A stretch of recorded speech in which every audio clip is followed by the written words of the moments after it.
Starting with Gautam, and guys, today we are going to talk about ecosystems and food chains. So without any further ado, let's get into it. So here we have a type of a graph which helps us represent food chains. This graph is called an ecological pyramid. This, on the bottom level, it shows us grass. On the second level, it shows us the primary consumers, which is our rabbits. Secondary consumers are snakes, and the tertiary consumers are hawks. And first thing, let's talk about why are we using the ecological pyramid. We are using the ecological pyramid because it is very good at doing three things. First thing, it shows us how many of each is there. So since the bottom part is broader, there are many producers. Since the second part is a bit smaller, there are many primary consumers but less than the producers. Secondary consumers less than primary consumers but more than tertiary consumers. Tertiary consumers are very less, but they control all the food chain. And now the second thing, it shows us the chemical energy going. So think that there's the sun right over here. The sun gives power to the plants to do photosynthesis, and they do photosynthesis, and then the rabbits eat the plants, so they get a fraction of the chemical energy. Next, then the rabbits use some of the chemical energy for themselves and give the rest on to the snakes. That's why the snake's pyramid is a bit more smaller. Then some of the snakes use it for yourself, and then they go to the hawks. The hawks get the least amount of energy because it's on the top part, and the producers get a lot because they are the first one to use it. And now let us talk about the gizmo status. We can look at the table of the time, the ecosystems, the graph, the rabbits, snakes, and hawks, a bar chart of their population, a graph of their population, and this description. Then we can control them. We can give diseases, we can add and remove grass, or we can do something. So first, let's do the bar chart. So think that a disease has struck the rabbits. And then the rabbit population falls down, and since there are less rabbits to eat the grass population rises. And since there are less rabbits to eat, the snake population falls down, and since there are less snakes to eat, the hawk population falls down. And the grass still is superior, but the rabbits recover from the disease, and then they turn back into healthy. Their population increases, keeping the population of the producer stable, keeping the population of the snake stable, and keeping the population of the hawk stable. And let us imagine that an invasive species came in and attacked the rabbits. They also eat rabbits. So let's take out some number of rabbits, and they're eating lots of rabbits. So there's only about 20.3 rabbits left. There's only 522 rabbits left. Let's do 404. And then we could play. There are less rabbits for the grass, two less for the snakes, and 2 less for the hawks. So now we learned that each species in an ecosystem is interdependent of each other. And what does interdependent mean? Interdependent means they both depend on each other. Means part A depends on part B depends on part A. And now let us check our table. Our table has lots of data, but let's look at our graph. So first, it all starts the same. Next then, since I gave a disease to the rabbits first, the population of the grass started growing. And next then, after I kept the population of the rabbits to healthy, they all came back to normal. Then I decreased the population of the rabbits again for invasive species, and then the population of the invasive species increased. So now, what is an invasive species? An invasive species is a species that invade into a place. And how do they affect an ecosystem? First of all, they do not belong in that ecosystem. So they're gonna affect the ecosystem by changing the populations of the prey or its predators. So as I said, let's take an example of an invasive species of tigers came in. Tigers eat bunnies. So let's go back to our bar chart. So let's restart. Tigers eat bunnies. So since they eat bunnies, their population has fallen down from what was their population again? Their population has fallen down from 2,600 rabbits to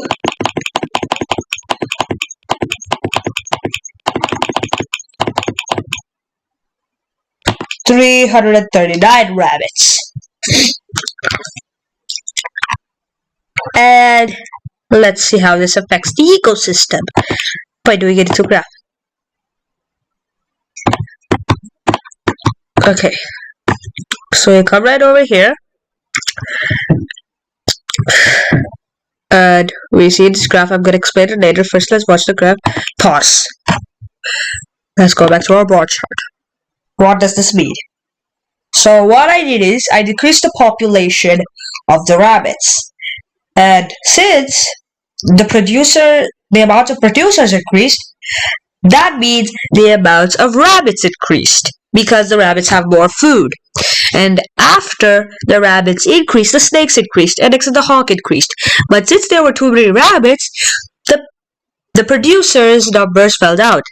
Then the rabbits and vice versa, and went up and down, and finally, if you just click play and we just leave it for some time, they're all gonna come back and go back in one line.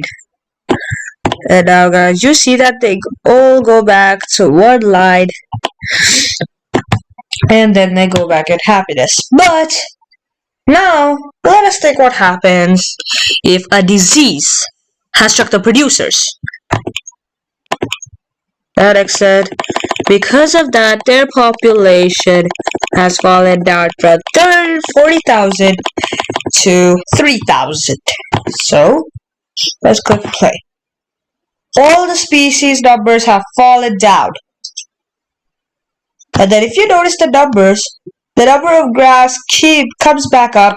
Next to the producers eat the grass and they come back up.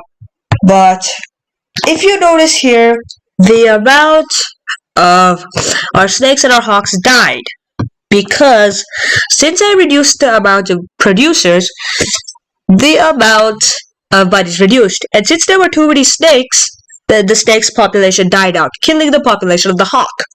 And when the producers started going back, there were too many bunnies, and they ate all the grass up.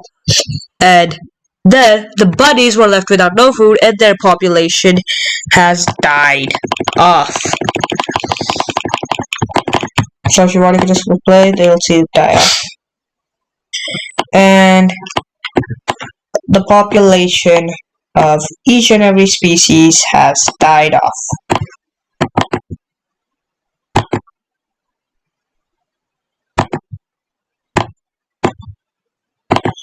So let's just get it down here. Let's click reload. And now, as I said, let us decrease the number of producers again, and now I'll show you guys something. So we decrease the number of producers again. This might take some time.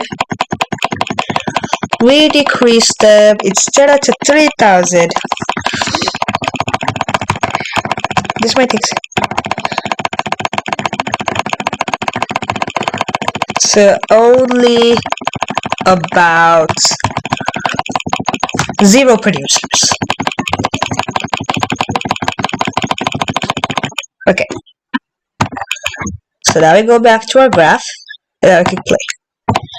Since of that, all the populations, the hawk still revives for some time and then it falls down. Okay, all the populations have hit 0. So now let's notice something. How can we revive it? So let's think about from the neighboring forest. Since of very large winds, some seeds have flowed from their forest to our forest. And let's think about 200 seeds have come. And then since the animals who were native to that seeds, 2 rabbits left their colony in search of seeds. 10 rabbits. And then the snakes chased the rabbits, so 5 snakes. And then a hawk wanted to eat those snakes. So we have just a very small ecosystem. But watch how that changes. The producers grow rapidly, giving an increase to our friends, the primary consumers, giving a rise in the population of snakes. But since at the starting we only increased the populations of the bunnies, our hawk has died out. So let's think that 5 hawks came in search of their buddy.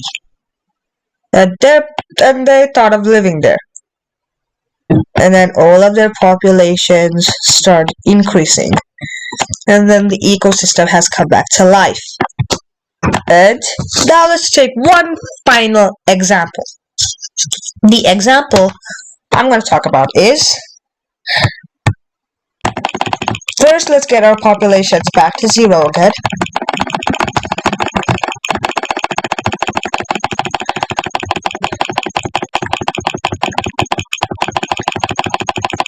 Just click some, we add too many buddies.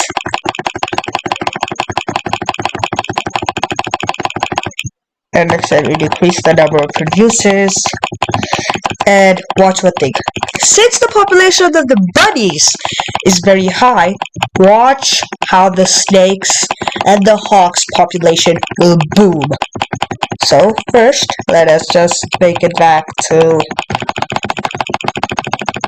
0 producers. Okay.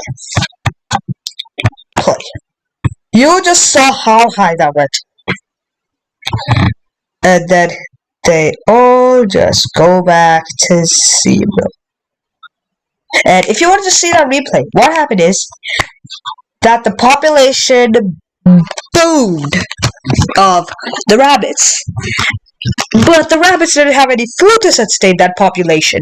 So the rabbits started dying as fast as they risen. And since they had no food to sustain even one rabbit, the rabbit population died out. With no food for the snakes died out, and so the hawks. So now let's see what happens if I add 20 snakes. You see that the snakes, they just die off because they don't have food. That is also one main thing. If these 2 parts of the pyramid are cut off, even if there are millions of snakes, they will die off because they don't have enough food to sustain the population. That was the point I wanted to make over here. I increased the populations very, very high, but they didn't have enough to sustain it. So their population fell down as quickly as it came up. So now, let us just reload this and answer some questions. So, question number 1. If a disease strikes the snake population in the food chain shown, what will be the initial effect of the hawks and rabbits? The population of the hawks and rabbits will decrease. The population of the hawk and rabbits will increase. The population of the hawks will increase. The population of the rabbits will decrease. The population of the hawks will decrease, and the population of the rabbits will increase. So let's see. A disease strikes the snake population in the food chain. So let's go back here. So let's go and keep diseased, and then let's click play. And let's pause it right there. That's like just enough for it to get like started. And now look at what happened. The population of rabbits increased, and the population of hawks decreased. Hello? And since the population of the hawks decreased and the rabbits increased, the population of the hawks will decrease, the rabbits will increase. In a stable food chain, what would you expect to happen if you were initially suddenly double the population of the rabbits? Okay, so let's reload and let's find out. 2,566. Let's just click until 7,000 and then let's click play.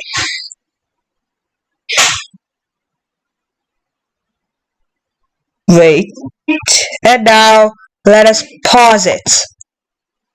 And now if we pause it right now, let us go and examine the food chain. And now we examine the food chain. We saw that the producers went from high to low. And the population of the snakes were not stable, the populations of the producers were not stable, and finally, the population of the hawks were not stable. So let's check this. What is if the population suddenly doubled? The grass population would decrease, the snake and population will increase. Yes, that is the answer, number C. And you might be wondering why. So let's go and check this.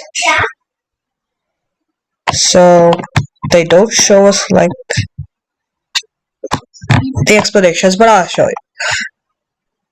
The grass population will decrease because too many rabbits means that they would eat lots of grass. And too many rabbits means many food for snake. Many food for snake means many food for hawks. So that would happen. So now, what event happened? So let's check. The grass increased. The consumers' population decreased. Let's check this out. It is a disease in the population of rabbits. Since the population of rabbits decreased, the population of the producers increased. And since there's a decrease in the rabbits, there's a decrease in the snakes and decrease in the hawks. So this is what happened. What would a rustler like cause? There would have been a disease in the higher than normal population of snakes. Why? It will mostly likely cause the rabbit population to decrease over the first time unit. Rabbit population decreased because there were too many snakes. So let's check time unit 1. The population was about 75. The population was about 150 for the snakes. And since there were too many snakes, the population of the rabbits fell down. And now, let's check number 5. Trapping has severely reduced the population of rabbits in an ecosystem. As shown in the bar graph, what is most likely the effect this will have on the other organisms? So, since the rabbit population decreased, the grass population will increase rapidly and the snake population will decrease rapidly. And these are the answers for your gizmos. This is the food chain gizmo. If you want, you can go and try it out. And guys, that's enough for now. This is Recording with Gautam, and I'll see you next time. Bye bye. Have a good day.